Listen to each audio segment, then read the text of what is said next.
Living with archetypes. We're all many people, spun together in a bundle of threads we call the self, a constantly changing manifold that gains and loses components like a branching river with tributaries and deltas. We don't think about how much we change throughout our life as these pieces of ourselves get swapped and replaced. We never analyze their mix, which we unconsciously accept as ourself. Every morning we wake up different people. We're not the people we were the day before, and we don't even realize it, because the instinct to accept change at soul level is deeply embedded within our survival mechanism. We can feel those changes, though, which are too subtle for our reason, and turn to our emotions to transcribe them into myths, metaphors, patterns, and models, the denizens of the realm of archetypes. Those are the threads we weave into the ever-changing fabric of our lives, the age of innocence, the stages of womanhood, the golden years, the prime of life. We exist as shifting clusters of archetypes, and we can't even see it, for the same reason we can't see our own eyes. They are the windows we look through in order to see the world. Where do they come from? I don't know. Psychology says archetypes are common patterns of behavior, so old we feel like they've always been there, in the collective unconscious, fashioned from our basic drives and ideals. In real life they're highly interconnected structures, which, like complex organic compounds, are often too intricate to sort out. A small but steady stream of these personality components carries us through our life changes. We call those our core personality. They are the reason we remain recognizable to our friends and loved ones as we churn through being different people, like mail sorters dispatch envelopes to destinations. Archetypal complexes are living, evolving things.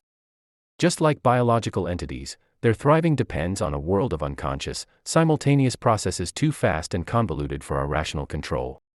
They are not abstract, inanimate objects by any stretch of the imagination. Their number and structure changes all the time and, like all living things, they naturally mutate and crossbreed. The sum of their individual instances makes up its own species, the species of non-embodied drives. New members of this species are born all the time, and they get more sophisticated as time goes by, progressively harder to understand and virtually impossible to control. They visit your mind, they stay, they leave, they inspire, they destroy. They are loud, quiet, high-minded, and dumb. They cover the gamut of human experience. Their many threads shift like the weft of a loom, through the warp of your core personality, and weave the fabric of self, a beautiful tapestry of experiences and emotions you can only see looking back. They are your best friends and your worst enemies, your trusted allies, your muses, your teachers and your tormentors, and you can't live without them any more than you can live without breathing. You can't chase them away. They are you, they are as much you as you're ever going to experience as yourself, that great mystery of life. We rely on this society of archetypal complexes to develop our thought processes, and pick up on subtle, silent cues, like body language, or facial expressions. They drive our affinities and dislikes, and they are more powerful than we think because we have so little control over them.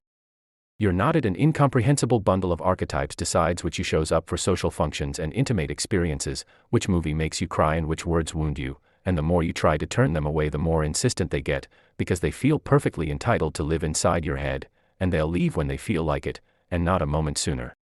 It is an enchanting experience, watching the many sources of yourself come together into a more or less harmonious and hopefully integrated whole, although you have to appreciate the irony your detached observer self can't be as objective as you think, given it too is part of the set of archetypes and, as such, biased towards its kin. What is a self to do, lost in this imaginary metasociety that runs circles around the rational mind? Don't worry about it. It will silently run your mind for you and make you who you are, and if you're really good, it will let you watch. In conclusion, what are the points worth remembering? 1. We are complex bundles of selves which constantly join and leave our consciousness in a continuous smooth flow. 2.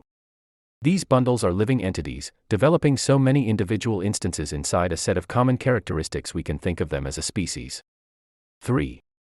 Their complex patterns of thought and emotion run the same on all human brains, and that allows them to bind to people and to each other, and facilitate deeper levels of understanding. 4. We become different people with each passing day, based on what components are currently in the bundle. 5. Who we are depends more on our affinity for specific threads than on our circumstances. It's all in the chemistry. 6. Stable and long-lasting components make up our core, that which keeps us unique and recognizable through all the changes. 7. Just as there is no such thing as music, only a collection of harmonic frequencies assembled in a specific configuration, there is no you, only a uniquely assembled and wonderfully complex bundle of personality threads. 8. You can't grow beyond their reach because there is no you outside of it. All the components of the set are inside the set.